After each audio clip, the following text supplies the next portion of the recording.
এক ব্যক্তি রাসূলুল্লাহ সাল্লাল্লাহু আলাইহি সাল্লামকে প্রশ্ন করলেন, আরাআইতা রাজুলান গাজা ফি সাবিলিল্লাহি ইয়ালতামিসুল আজরা ওয়াদ যিকরা ফামা লাহু ইয়া রাসূলুল্লাহ। ইয়া রাসূলুল্লাহ, এক ব্যক্তি আল্লাহর রাস্তায় লড়াই করেছে, তার দুটি উদ্দেশ্য। এক নাম্বার আল্লাহর কাছ থেকে সওয়াব কামাই করা আর মানুষের বাহবা কামাই করা।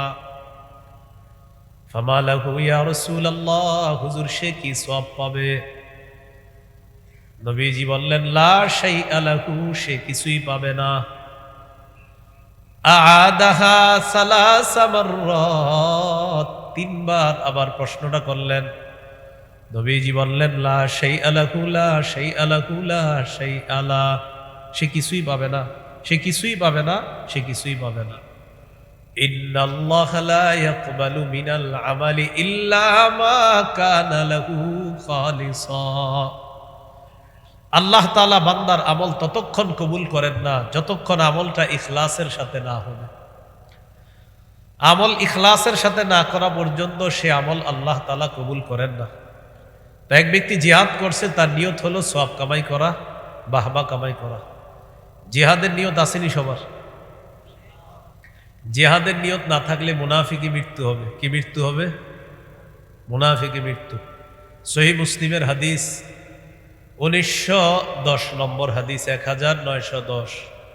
قال رسول الله صلى الله عليه وسلم من مات ولم يغزو أو لم يحدث به نفسه مات على شعبة من النفاق। কোন ব্যক্তি মৃত্যুবরণ করলো আর জিহাদ করলো না অথবা জিহাদের সংকল্প করলো না, নবীজি বলেন সেই ব্যক্তি মুনাফিকি মৃত্যুবরণ করলো। নাউজুবিল্লাহ। জিহাদের নিয়ত থাকতে হবে সবার, এটা না থাকলে সর্বনাশ। আবু দাউদের হাদিস 2504 নম্বর হাদিস। قال رسول الله صلى الله عليه وسلم جاهدوا المشركين بأموالكم وأنفسكم وألسنتكم। নবীজি বলেন, তোমরা মুশরিকদের বিরুদ্ধে লড়াই করো তোমাদের সম্পদ দিয়ে, তোমাদের জান দিয়ে আর তোমাদের জবান দিয়ে। আমরা 90 ভাগের বেশি মুসলমান। আমাদের এই দেশে এখন আকার ইঙ্গিতে বোঝা যাচ্ছে মুশরিকরা আমাদের উপর আধিপত্য বিস্তার করতে চায়। তাও গুটি কিছু মুশরিক আমাদের উপর আধিপত্য বিস্তার করতে চায়। হ্যাঁ, এটার কারণ আমরা নিজেরাও, কারণ আমরা এক তাগুত ছাড়ি আর এক তাগুত ধরি, তাই আমাদের ভাগ্যের পরিবর্তন হয় না। বৃষ্টি থেকে বাঁচার জন্য বারবার ঝর্ণার নিচে এসে দাঁড়াই, তাহলে বলেন কিভাবে আমাদের ভাগ্যের পরিবর্তন হবে? এক তাগুত ধরি আর একটা ছাড়ি। আমাদের অভিভাবক আল্লাহ, কাফেরদের অভিভাবক শয়তান। সূরা বাকারার 257 নম্বর আয়াতে আল্লাহ বলেন, আল্লাহু ওয়ালিয়ুল্লাযীনা আমানু, যারা ঈমানদার তাদের অভিভাবক হলেন আল্লাহ। বলেন, ঈমানদারদের অভিভাবক কে? আল্লাহ। কিন্তু আমরা অভিভাবক বানাই কাদেরকে? এমন মানুষকে বানাই যারা নিজেদের দেশে 47 জন প্রেসিডেন্টকেও তারা কোনোদিন একজনকেও মহিলা বানায় না, কিন্তু অন্যান্য দেশের উপর প্রধান মহিলা বানায়া দিয়া তারা আমাদেরকে গোলামের জিনজিরের মধ্যে আবদ্ধ করে আমাদেরকে এই বছরের পর বছর নাচায়, আর আমরাও নাচতে থাকি, ভাগ্যের পরিবর্তন হয় না। এক তাগুত ছাড়ি আর একটাকে ধরি। এই জন্য আল্লাহর কাছে দোয়া করবেন এই দেশে যেন আর কোনোদিন নারী শাসক কোনোদিনও ক্ষমতায় না আসে। সহিহ বুখারীর বর্ণনা, قال رسول الله صلى الله عليه وسلم لا يفلح قوم ولوا امرهم امرأة। নবীজি বলেন, ওই জাতি কিছুতেই সফল হবে না যেই জাতি তাদের নেতৃত্বে কোনো নারীকে বসায় দেয়।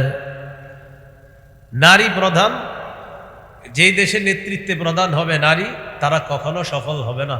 এটা দোয়া করবেন, আল্লাহর কাছে দোয়া করে বলবেন, আল্লাহ এই দেশে শরিয়া আইন চাই। কি আইন? বলেন, শরিয়া আইন চায় না তারা? বলেন, কোনো না কোনো অপরাধী যারা, চোর শরিয়া আইন চাইবে না, হাত কাটা যাবে। ধর্ষক শরিয়া আইন চাইবে না, তাকে পাথর মেরে হত্যা করা হবে। এই জন্য চুরির বিচার যদি শরিয়া আইনে করা হয়, আমাদের দেশে যে পরিমাণ চুরি হয়েছে বিগত দিনের, শুধু চুরির বিচার করতে করতে হাইকোর্ট সুপ্রিম কোর্টের হায়াত শেষ হয়ে যাবে। ইয়া أيها الذين آمنوا ادخلوا في السلم كافة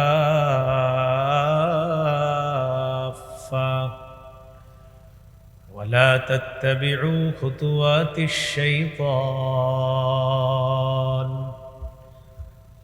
إنه لكم عدو مبين اللهم صل على محمد وعلى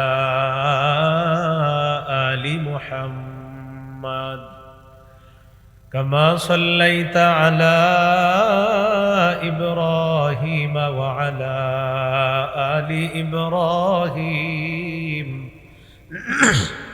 إنك حميد مجيد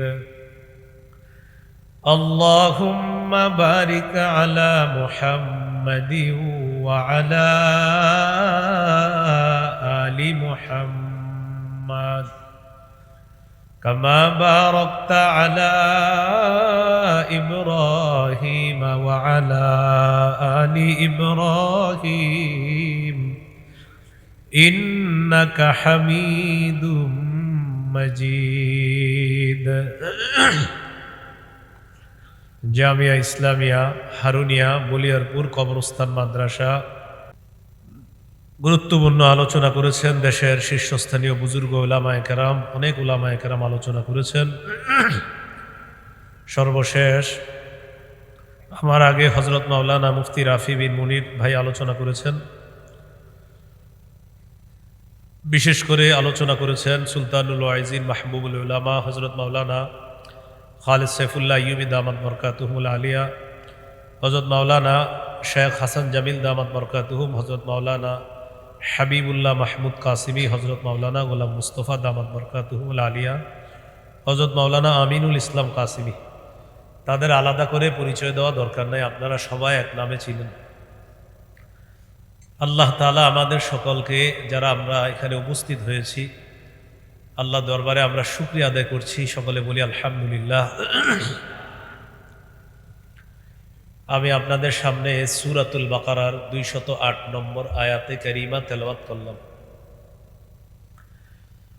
এই আয়াতে আল্লাহ তাআলা বলেন, হে ঈমানদারগণ, তোমরা ইসলামে পরিপূর্ণ রূপে প্রবেশ করো, পরিপূর্ণভাবে ইসলামে প্রবেশ করো।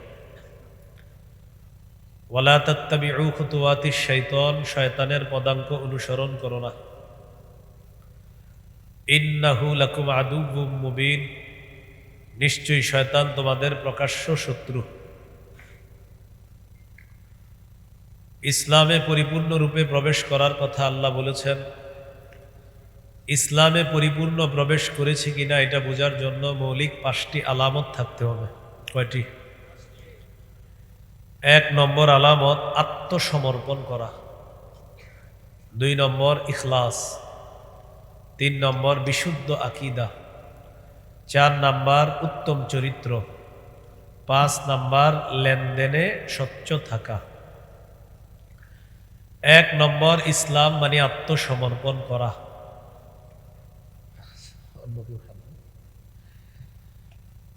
নষ্ট করে না, কেউ খেয়ে নেবে। তো 1 নম্বর ইসলাম মানে আত্মসমর্পণ করা। আত্মসমর্পণ করা তার উদ্দেশ্য হলো আল্লাহর সমস্ত হুকুম, আল্লাহর আদেশগুলো, আল্লাহ নিষেধের সামনে মাথা নত করা, মাথা পেতে মেনে নেওয়া।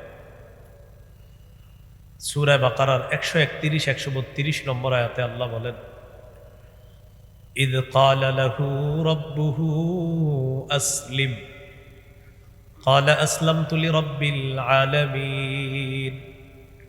স্মরণ করুন ওই সময়কে যখন ইব্রাহিম আলাইহিস সালামকে তার রব বললেন, আপনি আত্মসমর্পণ করেন।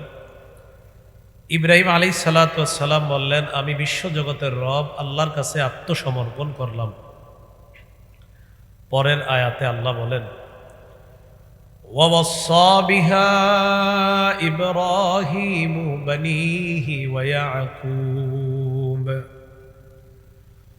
ইব্রাহিম এবং ইয়াকুব আলাইহিস সালাতু ওয়াস সালাম সন্তানদেরকে ওসিয়ত করেছেন, ইয়া বানিয়া ইন্নাল্লাহা আসতাফা লাকুমুদ্দীন। হে প্রিয় সন্তানেরা, আল্লাহ তাআলা তোমাদের জন্য দ্বীনকে নির্বাচন করেছেন। ফালা তামুতুন্না ইল্লা ওয়া আনতুম মুসলিমুন, তোমরা মুসলমান না হয়ে মরো না, মৃত্যুবরণ করো না। দ্বীন আল্লাহ নির্বাচন করেছেন। এই দ্বীন কি জিনিস? সূরা আলী ইমরানের 19 নম্বর আয়াতে আল্লাহ বলেন, ইন্নাদ-দীনা ইনদাল্লাহিল ইসলাম, আল্লাহর কাছে একমাত্র মনোনীত দ্বীন হলো ইসলাম। সূরা আলী ইমরানের 85 নম্বর আয়াতে আল্লাহ বলেন, ওয়ামান ইয়াবতাগি গায়রাল ইসলামি দীনান ফালাই ইউকবালা মিন, যে ব্যক্তি ইসলাম ছাড়া অন্য কোনো কিছুকে দ্বীন হিসাবে গ্রহণ করবে, এটা তার থেকে গ্রহণ করা হবে না, এটা গ্রহণযোগ্য হবে না। আল্লাহর কাছে দ্বীন হিসাবে গ্রহণ হবে একমাত্র একটাই, সেটা হলো ইসলাম। তাহলে কি বললাম? আমরা ইসলামে পরিপূর্ণ প্রবেশ করেছি কিনা, এটার জন্য 5টি মৌলিক আলামত যদি দেখা যায়, তাহলে বোঝা যাবে আমরা ইসলামে পরিপূর্ণভাবে প্রবেশ করেছি। 1 নাম্বার আলামত আত্মসমর্পণ করা। 2 নম্বর আলামত ইখলাস, ইখলাসের সাথে সব আমল করা। নাসাইর বর্ণনা 3140 নম্বর হাদিস।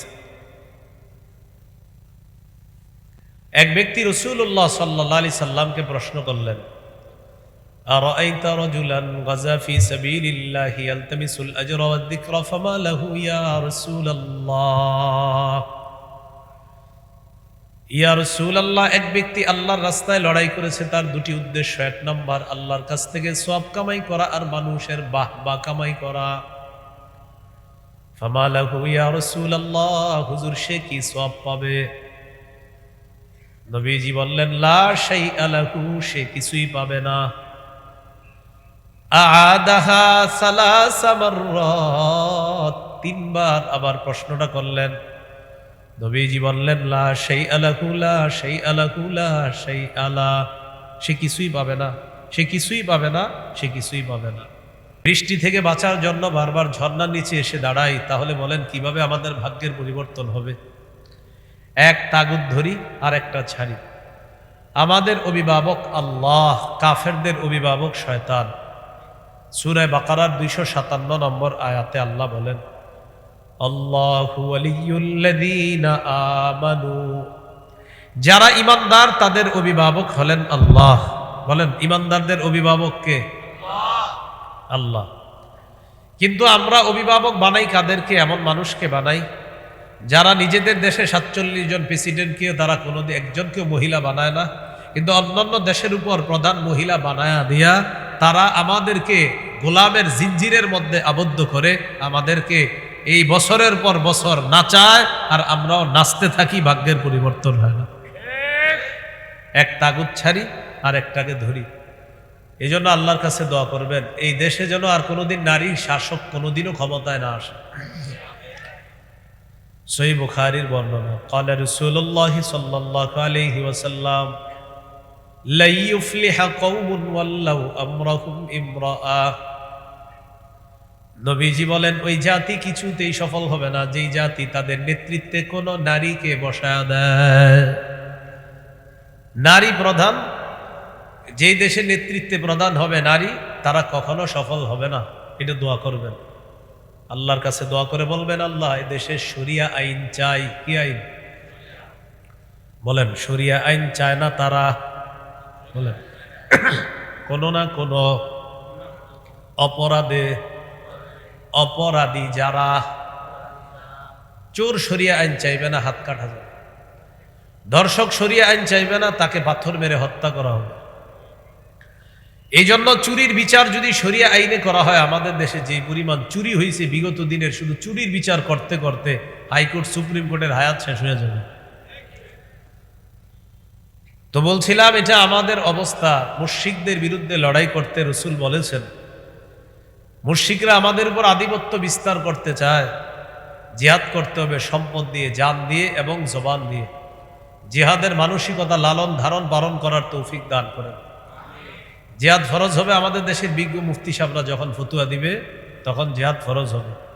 এই জন্য ইখলাসের সাথে জেহাদের নিয়ত রাখা, ইখলাসের সাথে শহীদ হওয়ার নিয়ত রাখা। শহীদ হওয়ার নিয়ত আসেনি? আপনি এলাকা থেকে আল্লাহকে যদি বলেন, আল্লাহ আমি চান্দুলিয়া হেমায়তপুর থেকে আমি নিয়ত করছি আমি শহীদ হব, আপনি যদি সুযোগ করে দেন, পাক্কা নিয়ত যদি হয়। সহিহ মুসলিমের হাদিস 1909 নম্বর হাদিস। قال رسول الله صلى الله عليه وسلم من سأل الله الشهادة بصدق بلغه الله منازل الشهداء وإن مات على فراشه। নবীজি বলেন, কোন ব্যক্তি যদি দিল থেকে নিয়ত করে আল্লাহ আমি শহীদ হব, ওই ব্যক্তি যদি তার ঘরের বিছানায় মারা যায়, আল্লাহ তাআলা তাকে শহীদদের মর্যাদায় পৌঁছায়া দিবেন। দিল থেকে যদি নিয়ত করে শহীদ হবে, আল্লাহ তাকে শহীদদের মর্যাদায় পৌঁছায় দিবেন। তিরমিজির হাদিস 1663 নম্বর হাদিস, 1663। قال رسول الله صلى الله عليه وسلم للشهيد عند الله 6 خصال। আল্লাহর কাছে শহীদের 6টা মর্যাদা। বলেন কয়টা? 1 নম্বর, ইউগফারু লাহু ফি আউয়ালি দাফাতিন ওয়া ইউরা মাকআদুহু মিনাল জান্নাহ। শহীদ যখন শহীদ হয়, তার শরীরের প্রথম রক্তের যে ফোঁটাটা পড়ে, আগের সবগুলা গুনাহ মাফ হয়, সাথে সাথে তাকে জান্নাতের আসনটা দেখানো হয়। এটা 1 নাম্বার। 2 নাম্বার, ওয়াইজারু মিন আযাবিল কবরি। শহীদকে আমরা কবরের মধ্যে দাফন করব। নবীজি বলেন, ইউজারু ইউজারু ইউজারু মিন আযাবিল কবরি। শহীদকে কবরের আযাব থেকে রক্ষা করা হবে। 3 নাম্বার, ওয়ায়ামানু মিনাল ফাজাইল আকবারি। কিয়ামতের ময়দানের বিভীষিকাময় মুহূর্ত, জাহান্নামের আযাব থেকে শহীদ নিরাপত্তা লাভ করবে। 4 নাম্বার, ওয়ায়ুদউ আলা রাসিহি তাজুল ওয়াকারিল ইয়াকুতাতু মিনহা খায়রুম মিনাদ দুনিয়া ওয়া মা ফিহা। জান্নাতের মরমর পাথর খচিত মুকুট শহীদের মাথায় পরিয়ে দেওয়া হবে, যেই পাথরের মূল্য দুনিয়া আর দুনিয়াতে যা কিছু আছে আর চাইতে আরো বেশি। 5 নাম্বার, 5 নাম্বারটা কি বলবো? ওয়ায়ুযাওয়াজু সিনতাইনি ওয়া সাবঈনা যাওজাতাম মিনাল হুরিল ঈন। 72 জন হুরের সাথে শহীদের বিয়ে দেওয়া হবে। 6 নাম্বার, ইউশাফাউ ফি 70 ওয়া ইউশাফাউ ফি 70 মিন আকারিবিহি। শহীদের নিকট আত্মীয়দের মধ্যে কমপক্ষে 70 জনের ব্যাপারে তার সুপারিশ কবুল করা হবে। শহীদের সুপারিশ কবুল করা হবে। কমপক্ষে কয়জনের ব্যাপারে? 70 জনের ব্যাপারে শহীদের সুপারিশ কবুল করা হবে। বলছিলাম ইখলাসের সাথে জিহাদের নিয়ত রাখা, শাহাদাতের তামান্না রাখা। আল্লাহ আমাদের সকলকে খালেস দিলে যেন জিহাদের নিয়ত করতে পারি, শহীদ হওয়ার নিয়ত রাখতে পারি। আল্লাহ তৌফিক দান করেন। ইসলামে পরিপূর্ণ আছি কিনা কয় আলামত? 5। 1 নাম্বার আত্মসমর্পণ, 2 নাম্বার ইখলাস, সব ইখলাসের সাথে করতে হবে। 3 নাম্বার বলেন বিশুদ্ধ আকীদা। আকীদায় শিরিক রাখা যাবে না, বেদাত রাখা যাবে না। আজকে থেকে শিরকি কথা বলবো না, শিরকি কথা শুনবো না, শিরকি কাজ করব না, শিরকি আকীদা রাখবো না। শিরিকের গন্ধ যেখানে হয়, চাই সেটা সাপ্তাহিক হোক, বাৎসরিক হোক, চাই সেটা মিরপুরের আশেপাশে হোক, বাংলাদেশের যে কোনো জায়গায় হোক, শিরিকের গন্ধ যেখানে আছে সেখানে আমরা যাব না। কি করবো না? সেখানে আমরা যাব না। মিরপুর মানে এমনি বললাম আর কি, অর্থাৎ ঢাকার আশেপাশে যেখানে হোক শিরিকের গন্ধ আছে সেখানে যাওয়া যাবে না। সূরা লোকমানের 13 নম্বর আয়াতে আল্লাহ বলেন, وَإِذْ قَالَ لُقْمَانُ لِابْنِهِ وَهُوَ يَعِظُهُ يَا بُنَيَّ لَا تُشْرِكْ بِاللَّهِ إِنَّ الشِّرْكَ لَظُلْمٌ عَظِيمٌ। স্মরণ করুন ওই সময়কে যখন লোকমান তার সন্তানকে বললেন, প্রিয় সন্তান তুমি আল্লাহর সাথে শিরিক করো না, শিরিক মহা জুলুম। সূরা মাঈদার 72 নম্বর আয়াতে আল্লাহ তাআলা বলেন, ইন্নাহু মান ইউশরিক বিল্লাহ ফাকাদ হারামাল্লাহু আলাইহিল জান্নাতা ওয়া মাওয়াহুন নার। যে ব্যক্তি আল্লাহর সাথে শিরিক করবে এই অবস্থায় যদি মারা যায় তার ঠিকানা জাহান্নাম, আল্লাহ তার জন্য জান্নাত হারাম করে দিবে বলি নাউজুবিল্লাহ। একদিন এক ফেরেশতা নবীজির কাছে আসছে, নবীজি বলেন قال رسول الله صلى الله عليه وسلم أتاني آت من ربي فخيرني بين أن يدخل نصف أمتي الجنة وبين الشفاعة। আমার কাছে একজন ফেরেশতা আসছে, আসার পর বলি ইয়া রাসূলুল্লাহ, আল্লাহ তাআলা আমাকে পাঠিয়েছে দুটি বিষয়ের ইচ্ছাধিকার দিয়ে। এক নাম্বার, আপনি চাইলে অর্ধেক উম্মত জান্নাতে নিতে পারবেন, আপনি চাইলে সুপারিশ করতে পারবেন, কোনটা চান? হয়তো অর্ধেক উম্মত জান্নাতে নিবেন, না হয় সুপারিশ করবেন।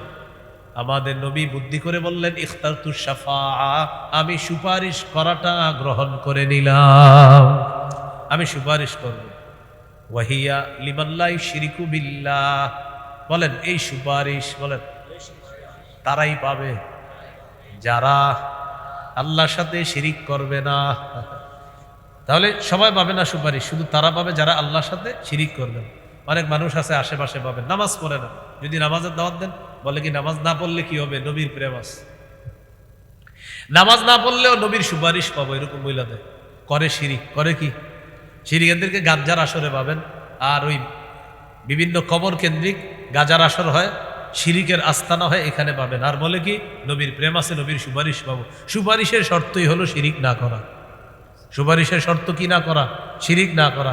শিরিক করলে আল্লাহ রসুল সাল্লাল্লাহু আলাইহি সাল্লামের সুপারিশ পাওয়া যাবে না, এই জন্য শিরিক করা যাবে না। সহিহ বুখারীর বর্ণনা 1237 নম্বর হাদিস। জিবরিল আমিন নবীজির কাছে আসছে, আসার পর বললেন বাশশির উম্মাতাকা আন্নাহু মান মাতা মিন উম্মাতিকা লা ইউশরিকু বিল্লাহি শাইআ দাখালাল জান্নাহ। নবী আপনি আপনার উম্মতকে সুসংবাদ জানায়া দেন, আপনার উম্মতের মধ্যে যারা শিরিক না করে মারা যাবে তাদেরকে আপনি জান্নাতের সুসংবাদ জানায়া দেন। তাহলে শিরিক হলো, জান্নাতে যাওয়ার শর্ত হলো শিরিক না করা। শিরিক করে যদি কেউ মারা যায় সে জান্নাত পাবে না। আল্লাহ আমাদেরকে শিরিক থেকে হেফাজত করেন।